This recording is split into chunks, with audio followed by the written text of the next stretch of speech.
दोस्तों नमस्कार, प्रणाम। मित्रों, आज देश में सबसे बड़ी समस्या है प्रवासी मजदूरों की, जो पूर्वांचल और बिहार से पलायित होकर के बंबई, दिल्ली, चेन्नई, मद्रास, कलकत्ता से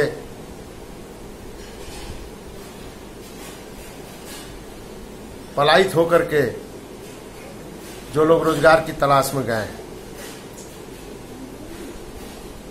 ये मजदूर कोई एक दिन, 2 दिन में, 1 महीने, 2 महीने या 5 साल, 6 साल, 10 सालों में नहीं गए हैं बंबई और दिल्ली।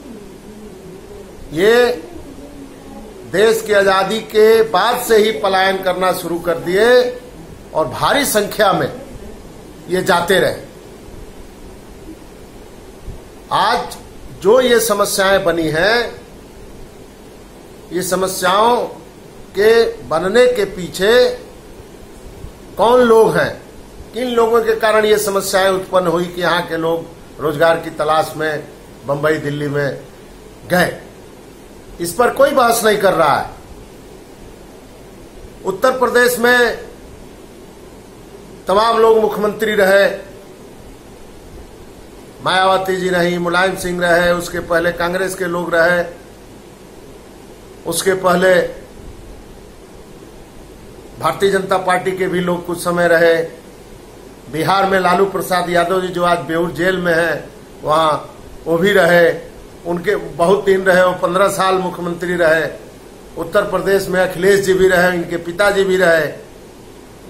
तो ये जो लोग थे, ये लोग विकास के लिए, रोजगार के लिए क्या किया इन लोगों ने?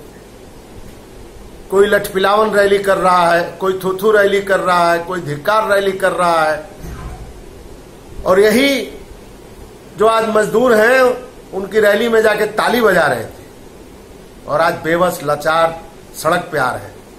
और ये लोग मीडिया में, ट्विटर पर मजदूरों के प्रति अपनी संवेदना जता रहे हैं।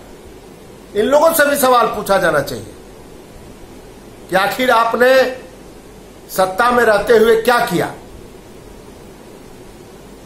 पूर्वांचल में 27 चीनी मिल थी, आज एक भी नहीं है।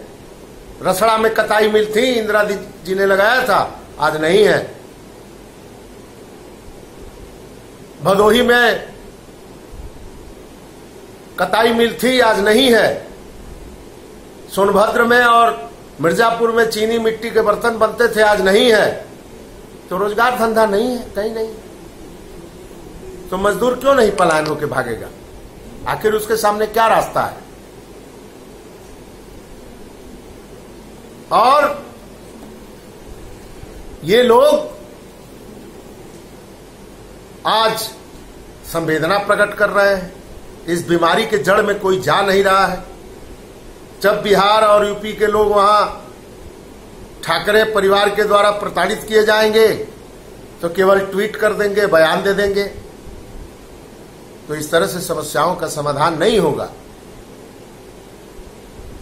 इन सवालों का जवाब देना होगा। 70 साल सरकारों ने क्या किया? 70 साल जो सरकारें थी, पूर्वांचल और बिहार में कौन सा उद्योग धंधा लगाया? अगर बिहार में अपहरण उद्योग चल रहा था तो इसको किसको रोकना चाहिए था? लेकिन लोग गठबंधन करके सरकार चला रहे थे।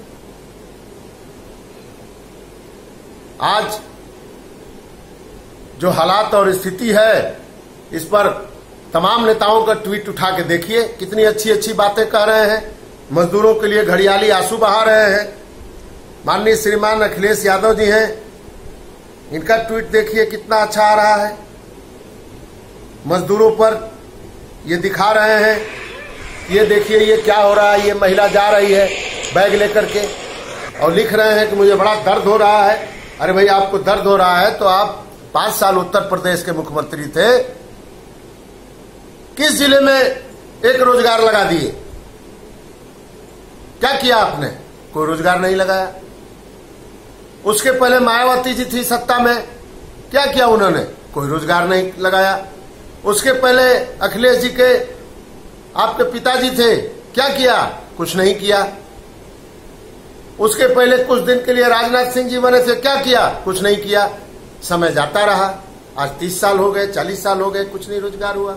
उधर लालू प्रसाद यादव बिहार में थे, कोई विकास नहीं, सारी सड़कें टूटी फूटी, लूटपाट, चोरी डकैती, बलात्कार, छिनैती, जातिवाद के नाम पे पार्टियां खड़ी हो गई। कोई कुर्मी के नाम पे पार्टी बना रहा है, कोई पंडित के नाम पे पार्टी बना रहा है, कोई यादव के नाम पे पार्टी बना रहा है, कोई राजभर के नाम पे पार्टी बना रहा है, आपस में गठबंधन कर रहा है। तुम 20%, हम 25%, हम 30%। तो है मजदूरों, जब तुम्हारे नेता इस तरह से काम कर रहे हैं तो तुम्हें तो पैदल ही आना पड़ेगा। तुमको कौन पूछेगा? बिहारी के नाम पर और पूर्वांचली के नाम पर बंबई नहीं, पूरे दुनिया के लोग तुमको गाली दे रहे हैं। इसलिए दे रहे हैं कि इनके साथ तुम भी शामिल हो। सच कड़वा होता है, आज सच कहने के लिए कोई तैयार नहीं है। कोई रास्ते में बिस्किट खिला देगा और 2 चम्मच पानी पिला देगा, 2 रोटी दे देगा और बहुत दर्द है, बहुत कष्ट है, बोल देने से क्या समस्याओं का समाधान हो जाएगा? तुम रिक्शा चलाने के लिए पैदा हुए हो, तुम ठेला खींचने के लिए पैदा हुए हो? क्या जीवन भर यही करना है? दिल्ली और बंबई की सड़कों पे ठोकर खाना है? क्या तुम्हारे नेता केवल सड़क बना करके पैसा लूटने के लिए, ये पूर्वांचल बिहार के ये जो नेता हैं अपराधी, क्या इसीलिए तुम उनको चुनाव में वोट देते हो? तो जातिवाद को खत्म करना पड़ेगा। तुम्हें नेताओं से सवाल पूछना पड़ेगा कि हमारे लिए आपने क्या किया, क्यों नहीं किया? ये कड़वी बातें हैं, इस सच्चाई को स्वीकार करना पड़ेगा। अकेले नेता ही दोषी नहीं है, इसमें ये लोग भी दोषी हैं जो जाति और धर्म के नाम पर वोट देकर के और सरकारें बनवा रहे हैं। ये सवाल मैं विगत 20 सालों से उठा रहा हूं। इतना बड़ा पूर्वांचल है, इसमें 4 भाग होना चाहिए कि नहीं होना चाहिए? 25 करोड़ की आबादी है। पूर्वांचल एक राज्य बनता, गरीबी दूर होती, विकास होता, फैक्ट्रियां लगती। बिहार की भी वही दशा है।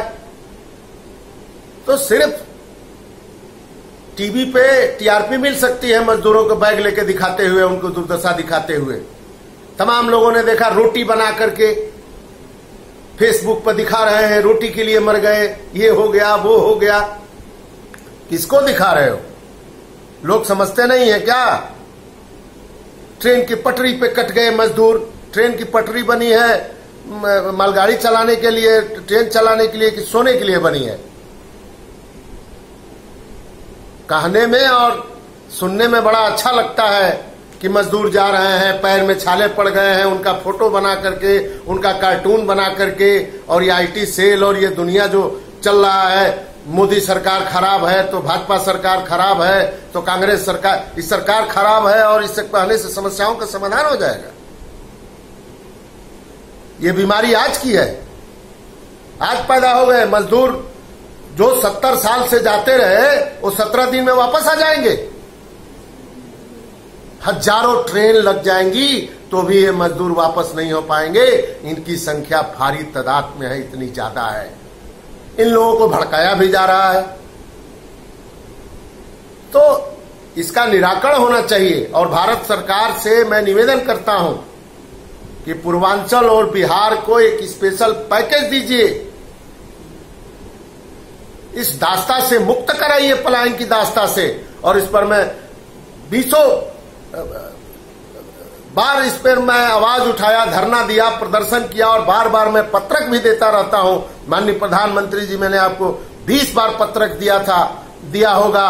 और जंतर मंतर से लेकर चारों तरफ आगाह की ये बहुत भारी दुख की बात है। ये पूर्वांचल से पलायन हो रहा है, बिहार से पलायन हो रहा है, इसका निराकरण निकले। ये कोरोना वायरस विषाणु के आने के वजह से ये सब पता चल रहा है कि कितने हजार लाख की तादाद में मजदूर यहाँ से पलायित हो रहे हैं और दर दर की ठोकरें खा रहे हैं। वहां के लोगों की गाली सुन रहे हैं, चाहे सूरत की गलियां हो, चाहे अहमदाबाद की गलियां हो, चाहे चेन्नई की गलियां हो, चाहे बंबई की गलियां हो, हर जगह दुर्दशा के शिकार हो रहे हैं। रोटी और रोजगार के लिए वहां जा रहे हैं। तो मेरा चैनल के लोगों से और सोशल मीडिया के लोगों से ये निवेदन है कि सही बात को स्वीकार करिए। रोटी का फोटो बना के या मजदूरों का चप्पल टूटा हुआ दिखा के उनको और बेइज्जती मत करिए। बहुत बहुत धन्यवाद। जय हिंद।